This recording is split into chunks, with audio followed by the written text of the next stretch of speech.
Hello and welcome to tcgbulkkings. Got a big pile of Theros Beyond Death cards to sort today, and while I was doing that, I thought I would have a bit of a ramble session. There's been some talk, especially lately with the number of products that Wizards of the Coast has been releasing, why they're releasing so much when it's all just full of crap.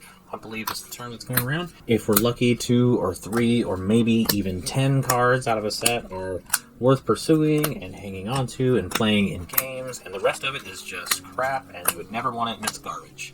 Well, given our philosophy that every card has value, I thought I would do a discussion about that while I'm sorting all of this crap.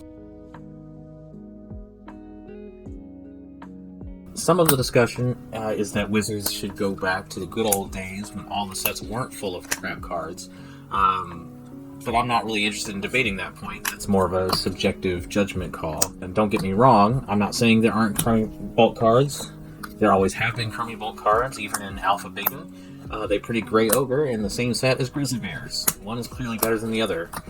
So, not really what I want to discuss. What I want to talk about is the viewpoint that bulk in new sets or old is essentially worthless, and how I disagree with that viewpoint, as I so obviously do. To talk about that, I want to bring up a concept called the long tail, which I got from Chris Anderson's book of the same name.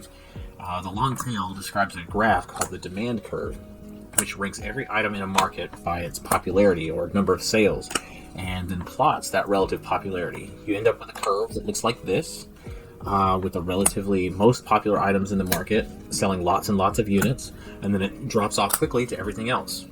These items over to the right are less popular, as reflected by their rank as well as by the curve graphed here. This long tail is a big part of what I mean when I say every card has value. Bulk cards are on the long tail of trading card games. There is not a single card that doesn't sell some copies. Sure, there are some cards that sell a lot of copies, but not every card sells more or less quickly.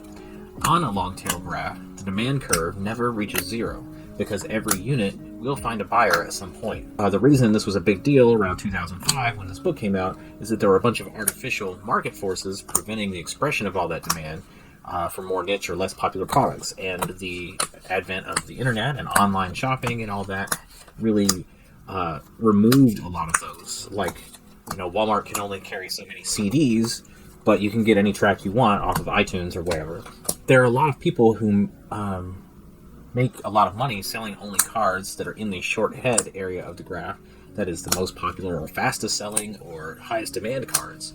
The problem with doing this for me, and not for these other fine people that make that money, is that doing so requires keeping up with a lot of rapidly changing information, like price trends, metagaming trends, macroeconomic trends, reprint policy changes, bannings, dozens of other things I'm not listing here, over many different kinds of games, and just it's too much for me to try and keep up with, because any of these can change. What the market price is for cards selling in this region of the demand curve carries with it significant risk, and I'm not equipped to be able to mitigate all that kind of risk. I'm smart enough to know that I'm not smart enough to know how to keep up with it all, so I don't participate in that part of the market. That's how I mitigate that risk. There are a number of virtues, however, of participating instead in the long tail rather than fighting for room in the short head of the market. Inventory is a non-zero game for long tail bulk. Cards are small. If well organized, they don't take up significant space on your shelf. It's not zero space, obviously, they're not 100% digital products, but they are a heck of a lot smaller than books or car parts or t-shirts. My inventory is over 100,000 items, and it fits on these 2 shelf units over here. Those 30 copies of Duress from Dragons of Tarkir aren't competing with my shelf space. Also, it takes a negligible amount of extra time to list 30 copies of a card or 300 copies as compared to listing only 3 copies. Also, there is no guesswork involved. Buying cards in bulk and then converting them into single sales doesn't require any of those mental gymnastics to keep ahead of all of the things that might lose me money. Instead, you can treat a particular pile of bulk cards kind of like a mutual fund. It's an aggregated piece of the long tail.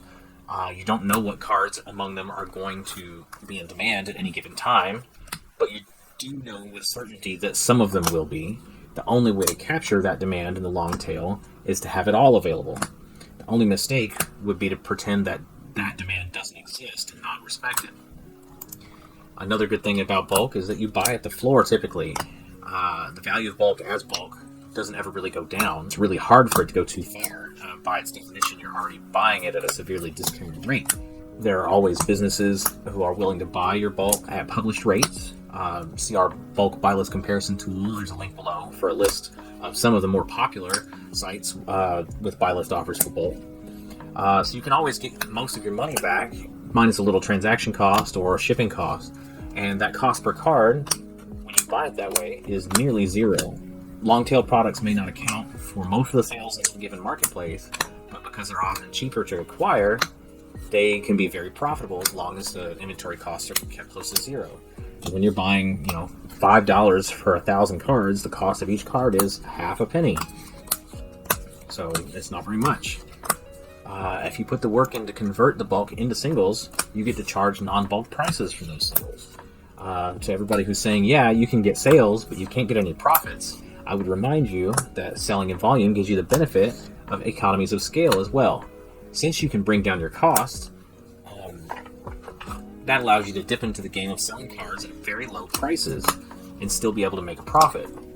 The cheapest I will sell any of these cards for is 5 cents, and many of them have market prices of 10 or 20 cents or $1. My transaction breaks even at 20 cents a product on an order, due in large part because I can buy supplies and shipping at discounted rates per unit.